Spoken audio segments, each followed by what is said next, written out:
দিনাজপুরে বেসরকারি ডায়াগনস্টিক সেন্টারে অভিযান পরিচালনা করে ৫৫,০০০ টাকা জরিমানা করেছে ভোক্তা অধিকার সংরক্ষণ অধিদপ্তর।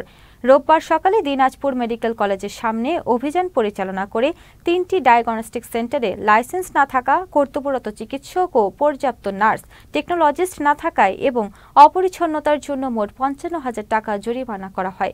ভোক্তা অধিকার সংরক্ষণ অধিদপ্তরের সহকারী পরিচালক মমতাজ বেগম বলেন, জেলায় অসংখ্য অবৈধ ক্লিনিক ও ডায়াগনস্টিক সেন্টার রয়েছে। ইতোমধ্যেই সেগুলো চিহ্নিত করা হয়েছে, অভিযান অব্যাহত রাখা হবে বলেও জানান তিনি।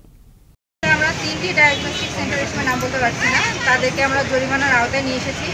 সবার একটা কমন সমস্যা, যেটা প্যাথোলজি ল্যাব, সেখানে টেকনিশিয়ান অথবা টেকনোলজিস্ট পাওয়া যাচ্ছে না। ধার করা টেকনোলজিস্টকে দিয়ে তারা পরীক্ষা নিরীক্ষা করাচ্ছে, আদারওয়াইজ যাদেরকে দিয়ে করায় তারা সবাই দেখে দেখে শেখা।